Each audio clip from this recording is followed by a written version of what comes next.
Well, we're back right here on Hala Kuwait, and we have with us right now our second guest. We have with us His Excellency, Mr. Jeeva Sagar, and he is the Ambassador of the Republic of India to the State of Kuwait. Your Excellency, welcome to our program, Hala Kuwait. Thank you very much. Thank you for having me. It's really a nice honor to have you with us this evening. I know you have a very busy schedule. We appreciate your time with us, Your Excellency. No, it's my pleasure, and it's always nice to talk to Kuwaiti people. Your Excellency, you've been in the state of Kuwait now, I believe, a little over a year. That's true. But before we talk a little bit about your impressions of the country, you could tell our audience a little bit about yourself, sir, where you served before, your background, please. Thank you. I was in Delhi before coming here when I was posted to Kuwait, and I was serving as Joint Secretary looking after multilateral conferences division, and I was also Ambassador before coming back to Delhi, New Delhi. I was serving in West Africa as Ambassador of India. So it's a pleasure to be posted to, it's a great honor to be posted to this wonderful, friendly country of Kuwait. Well, it's our pleasure to have you right here in the state of Kuwait, Your Excellency, and with us right here in the studio. So tell us a little bit about your impressions of the state of Kuwait. You've been here a little over a year or so. Okay, let me start putting it in kind of perspective. If you look at a foreigner who is planning to come to this beautiful country, and he starts making a search effort to know more about Kuwait, he would of course naturally see that it's a small country in geographical terms, in terms of population, but these are superficial impressions. Once you land in Kuwait and start exploring this wonderful country, I think you start recognizing and realizing certain beautiful aspects of Kuwait. Let me say, for instance, the institutional strength of Kuwait, which struck me first. As a foreigner, you check into your hotel and you look at the morning newspaper, you see the vibrancy of various institutions, your National Assembly, your leadership, the enlightened leadership of Kuwait, the government, accountability, and the media. So this is what strikes you. What a vibrant institutions-based country this is. And the second thing, for instance, is the perfect balance between traditions, customs, sense of history, the pride that you have as a people on the one hand, and the modernity. You are an open, liberal country, progressive nation, looking into the future, not bogged down by history, but at the same time not losing that balance. It's not easy, not possible for many countries to have a balance in a sense of history, where you come from, and take pride in your history, pride in your, as a nation, your society, your traditions, but at the same time have a futuristic, progressive, liberal mind. This is another wonderful thing I have seen. And the third aspect that struck me really in Kuwait was, you call it, I may put it, it's a happiness index. Okay. Kuwaiti people, hardly you come across a Kuwaiti gentleman, Kuwaiti lady when you walk across, or in a park you meet, or in a restaurant, wherever you. They are happy people, and happiness comes from a sense of that means you have been able to create an environment of development, of prosperity, of being accountable to the welfare of the people. These are the hallmarks of a civilized, democratic, and a progressive nation. So this is what has struck me, and let me tell you, this is being my first time on your channel. So grateful I am to the leadership of Kuwait, to the government of Kuwait, to the people of Kuwait, for the goodwill and the friendship that you have shown and you have for my country and my people, a million of whom are living in your country. Thank you so much. You're welcome, Your Excellency, and we're very happy that you are having a very happy and pleasant stay right here in the state of Kuwait. And Kuwait and India have a long, storied friendship on many different avenues, Your Excellency, and I know yourself during your stay here, you've been working very hard with people at the embassy and putting together a lot of different events and activities.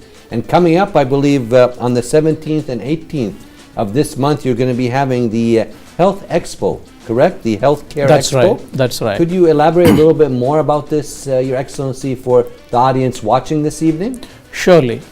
When I came in, what I noticed, we have a very long historical relationship. Our relationship between the two countries is based on history. It is the people are the center of our relationship. And it is a very multi-dimensional relationship. It has spread across into various dimensions, growing very strong. But at the same time, I felt we have a large Indian doctors community, nursing community serving in your country. Yes. But when it comes to Kuwaiti people going to India, for instance, for treatment, I don't see many of them going, but at the same time they have been visiting other countries for treatment. So I tried thinking about it, why this is happening, and geographically we are not very far from each other. So why Kuwaiti people not going to India, though they are familiar with the Indian doctors, the expertise, the skills they have. So why is this happening? So when I thought about it, one reason that struck me was there is a communication gap about what India can offer as a top-notch, top-class medical destination. We have the world-class expertise and very economical, very cost-effective. Probably one, lack of information, or that information gap is one reason, and the other reason probably is since sometimes you can be misled, or you can misunderstand that economical and cost effective may be interpreted as being cheap. It's not the same. Cost effective, but at the same time world class. So there is a need for the embassy and for Indian doctors to come together to let our Kuwaiti friends know about, and there is a human dimension, medical services. For me as ambassador, it's very important that when a Kuwaiti friend goes to India, one life is saved by an Indian doctor. It has such impact, a multiplier effect in terms of building that human relationship, that goodwill, strengthening that friendship even further. It has the capacity to touch the hearts of people. So I thought I should focus on this area. Well, what better chance than to have this Health Care Expo right here in the state of Kuwait to shed some light on all the great things in terms of healthcare that India has to offer. And could you briefly talk a little bit, Your Excellency, about the healthcare sector in India when it comes to the USPs of India in this sector, please? A few things I can underline which are probably unique to Indian medical sector, unique to Indian healthcare sector. Could you elaborate? Tell us. Surely. Take an Indian doctor. In medical profession, in healthcare sector, the most important, the most critical aspect, element is the correct diagnosis. When a patient walks in and when a doctor looks at him, the diagnosis is, if it is right, then the rest will automatically follow, the correct surgery or the correct treatment. And Indian doctors, they are so experienced. Take for just simple one cardiology area, a heart patient. It's not a homogeneous word. It can have so many nuances within that.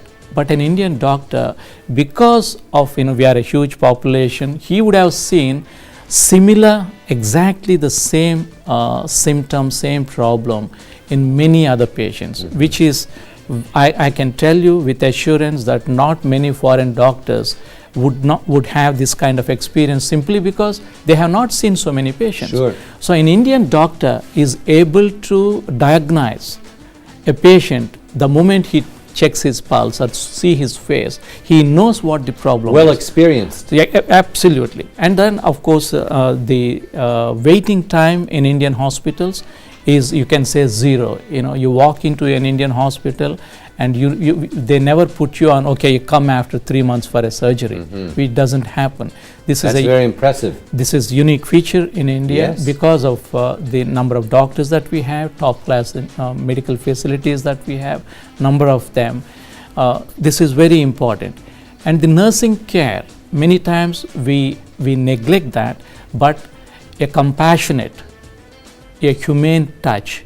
Nursing, Your Excellency, is sometimes the backbone of the healthcare field. And India is very, very strong in it. That is true. And our Kuwaiti friends would know it, because you have so many Indian nurses Top notch. working here. So these are certain unique features of Indian healthcare sector. I'm not touching on the others which are obvious. Yeah, they'll have to come to the exhibition to learn more. About what's taking place. But Your Excellency, now could you shed some light for our audience? Where will this exhibition be taking place? The timings, a little more about the exhibitors, just a little more detail, please. Definitely. For us. Sure. Thank you. This is happening on the 17th and 18th of this month, just days away, in the Radisson Blu Hotel. 17th is the first working day of the week. It is Sunday, and then Monday, 2 days. The exhibition times are from 10 a.m. till 9 p.m. in the evening. And we have in India about 40 top hospitals which are recognized by, you call it Joint Commission International, the international accreditation system. And some of these hospitals are going to be present here, along with the doctors from these hospitals, who can even directly talk to, for instance, if a particular patient walks into the exhibition, he may be able to talk to a cardiologist, he may be able to talk to an oncologist. So they may be able to get some answers on the spot? On the spot as Excellent. well. On the spot as well. And we have an inauguration ceremony. Of course, we have representation from the Kuwait Medical Association, from the Ministry of Health, we are expecting, and we have an Indian Doctors Forum based in Kuwait. A very well-known forum here, helping a lot of the Indian community right here, and also collaborating with the other doctors in different societies here also. Thank you. Thank you. Your Excellency, this looks like it's going to be a great healthcare expo, and we wish you and your colleagues at the embassy, Your Excellency, the best of luck in putting all of this together. I know the logistics of things does take a lot of time, but we hope that this event goes very well, Your Excellency. And coming towards the end of our interview this evening, do you have any last words or comments for the audience watching Hala Kuwait tonight? I would request them, I would welcome them to visit the exhibition on 17th and 18th, and take advantage of the platform that the embassy is providing in coordination with the Ministry of Health of Kuwait, the Kuwait Medical Association, the Indian Doctors Forum, and Indian Business and Professionals Council, which is based in Kuwait. We would welcome you. Please come, visit, talk to top-notch doctors, world-class doctors, and they are coming with they will be planning your visit in case you want any specific treatment. They will talk to you, they will explain to you. It is useful for Kuwaiti doctors as well as medical students. So I would be very happy to welcome you there. Thank you so much, Your Excellency, for joining us this evening. We really appreciated your time with us. Thank you so much. My pleasure. Thank you for having me. Thank you, Your Excellency. We'd like to thank the Ambassador, His Excellency, the Ambassador of the Republic of India to the State of Kuwait, for his valuable time with us. I know he's very busy with the final preparations for the Healthcare Expo, and we really do thank him so much for his valuable time and insight into this expo with us this evening right here on Hala Kuwait. Right now we'd like to move on to our next report and take a look at the South Al Mutla' city. Let's take a look at this city and what's taken place. Stay tuned.